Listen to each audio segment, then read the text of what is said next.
Olá, seja bem-vindo. Os procedimentos estéticos dentários cresceram cerca de 300% nos últimos anos. Os dados são da Sociedade Brasileira de Odontologia Estética. Clareamento, implante, lentes de contatos são os procedimentos mais procurados pelos pacientes. Sobre o assunto, eu converso com o cirurgião dentista Carlos Eduardo Edwards Rezende. Ele é doutor em Ciências Odontológicas Aplicadas, coordenador do curso de Odontologia da Universidade Positivo e fala conosco aqui de Curitiba. Tudo bem, Carlos? Tudo bem, Denilson. Gostaria de agradecer aí a confiança de vocês, né, e ouvir um pouquinho do que eu tenho para falar, né, sobre um tema tão relevante quanto a estética bucal. O que explica esse crescimento na estética dentária? Bom, é difícil desvincular a estética dentária da estética geral, né, digamos assim.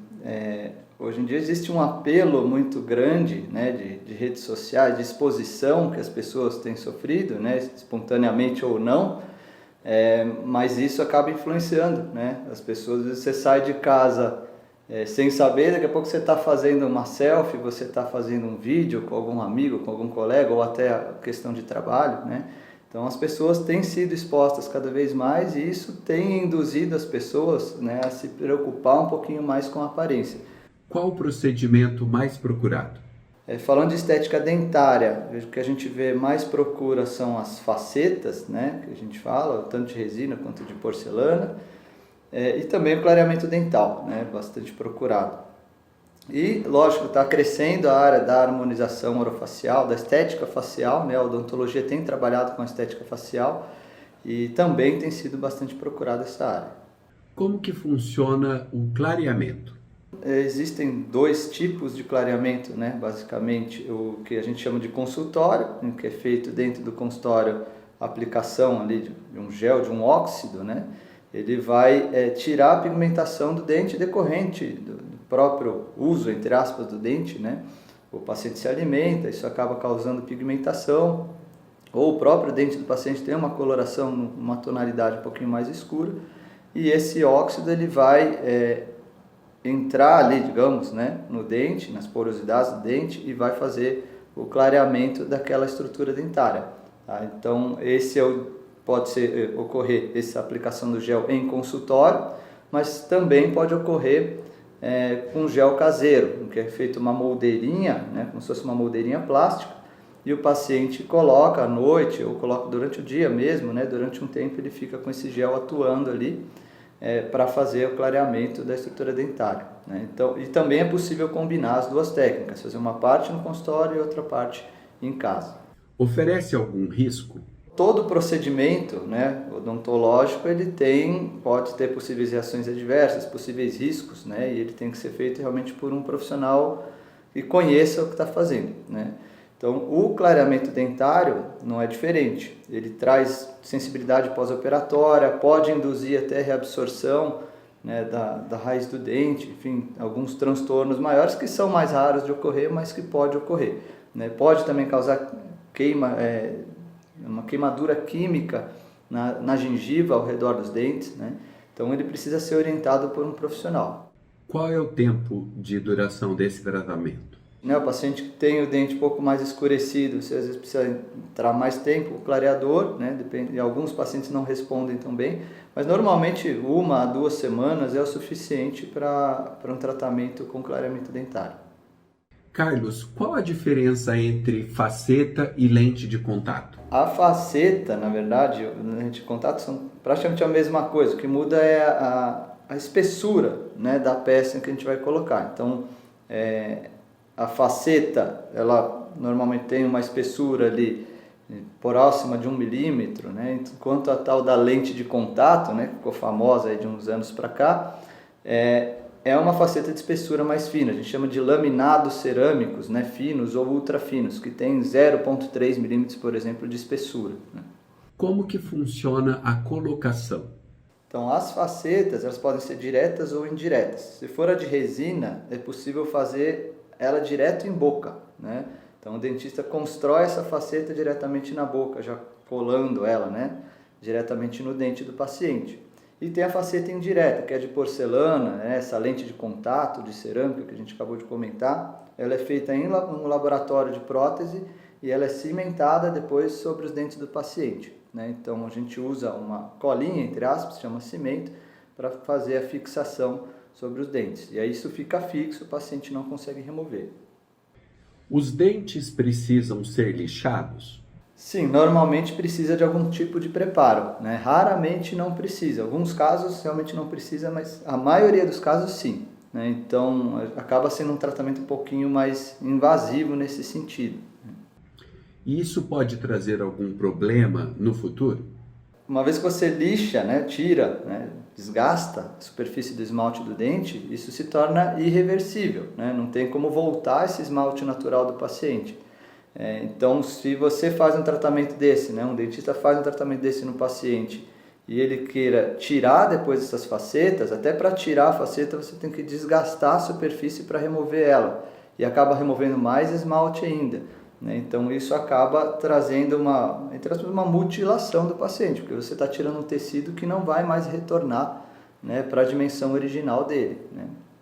Tem alguma restrição para a colocação das lentes de contato ou facetas? Sim, tem algumas restrições, né? Esse procedimento tem que ser feito de maneira planejada, né? Tem que ser planejado criteriosamente, porque você precisa avaliar as condições gengivais do paciente, se tem esmalte no dente, se não tem. Por exemplo, essa cola, né? Esse cimento que a gente usa, ele é muito mais efetivo quando a gente tem esmalte no dente. Se o paciente já tem o dente muito desgastado e já não tem esmalte, às vezes a longevidade desse tratamento vai ser menor. Então a gente precisa pesar alguns pontos de risco, né? Às vezes o paciente já tem o dente grande também e ele está querendo fazer essa faceta para aumentar ainda mais o dente, só que isso torna o tratamento inviável, tanto por questão estética quanto por questão funcional. Então a gente também tem que tomar esse cuidado, né, de fazer um planejamento adequado para o paciente. Porque quando a gente trabalha com estética, a gente precisa melhorar a maneira como o paciente chegou, né? E não entregar algo que possa vir a piorar a condição dele. Grande parte dos implantes, eles são feitos por questões de funcionalidade no mastigar, por exemplo. Quando que o implante é necessário por questões estéticas? Bom, implante em área estética, a gente fala, né, que são na região dos dentes anteriores, né, muitas vezes um paciente mais jovem, por causa de um trauma, né, ou por causa de agenesia, né, agenesia é quando o paciente não tem o dente mesmo, né, o dente por alguma malformação, alguma coisa não tem. Então a gente precisa repor. Então às vezes é um paciente jovem, com alta exigência estética, e a gente precisa colocar um implante que imite o natural daquele paciente, que tem dentes bonitos, né? Dentes com uma coloração adequada, um formato adequado. Então são tratamentos bastante desafiadores, né, quando a gente trabalha com implantes nessa região anterior. E aí a gente precisa harmonizar tanto a formato dos dentes também quanto a anatomia gengival, tudo tem que ser naturalmente planejado, né? Muitos dentistas têm aplicado Botox. Que formação eles precisam ter para realizar esse tipo de procedimento? Essa toxina ela é aplicada muitas vezes para finalidade estética, o pessoal acaba vinculando sempre com finalidade estética, né? Mas ele também tem fins terapêuticos. Então, o Botox ele pode ser aplicado, por exemplo, em paciente que tem disfunção muscular, que tem dor, né? Dor na região articular, muscular, isso pode aliviar a dor. Então, ele tem outras funções que não só a estética, né? Mas, independente da aplicação, se é estética ou não, precisa ser aplicado por um profissional especializado. Então, se for no caso dos fins terapêuticos para dor, normalmente o profissional da odontologia que vai fazer essa aplicação é um profissional especialista em disfunção temporomandibular, por exemplo, né, na DTM. E enquanto que a parte estética, quem faz a aplicação é um especialista em harmonização orofacial, né, um dentista especialista em harmonização orofacial. E no caso da harmonização facial? A harmonização orofacial ela tem crescido bastante, né? Tem sido cada vez mais procurada. Ela tem um apelo muito tecnicista, ela vem tendo, né, já há um tempo, porém está mudando, né? Até estava conversando com um colega que é um aluno de doutorado aqui, agora há pouco, por coincidência, a gente falou nesse assunto, e ele acabou de vir num congresso que ele percebeu, assim, está mudando, né? As pessoas estão se preocupando mais, os profissionais da área estão se preocupando mais com a área científica para se embasar melhor, né? Porque cada vez mais os pacientes estão procurando e a gente precisa fazer esses procedimentos com a maior segurança possível, né? A harmonização, ela é reversível? A maioria deles tem reversibilidade, né? Mas obviamente que não todos, né? Alguns são procedimentos cirúrgicos, um pouquinho mais invasivos, que não têm a reversibilidade sendo possível, né? Outros sim, porém tudo depende. Por exemplo, ácido hialurônico, né? É um material que é aplicado, injetado na face do paciente. Dependendo da quantidade, ele vai ser totalmente reversível, mas se for uma quantidade grande, ele não é. Então tem que ter muito cuidado com isso, né? Quando a gente fala ácido hialurônico, ele é reversível, né? O organismo reabsorve, ele sai, enfim.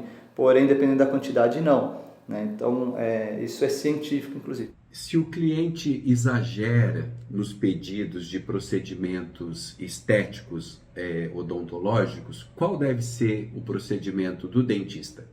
O paciente às vezes vem com exigências, com expectativas que são fora da realidade, até desrespeitam princípios biológicos dos procedimentos, né? Então, nesses casos, a gente precisa orientar o paciente adequadamente, até para evitar um sobretratamento, né? Ou seja, um tratamento que seja desnecessário, que às vezes vai trazer prejuízo para a saúde do paciente. Então, como profissional da saúde, né, o cirurgião dentista ele tem que se preocupar com a saúde integral do seu paciente.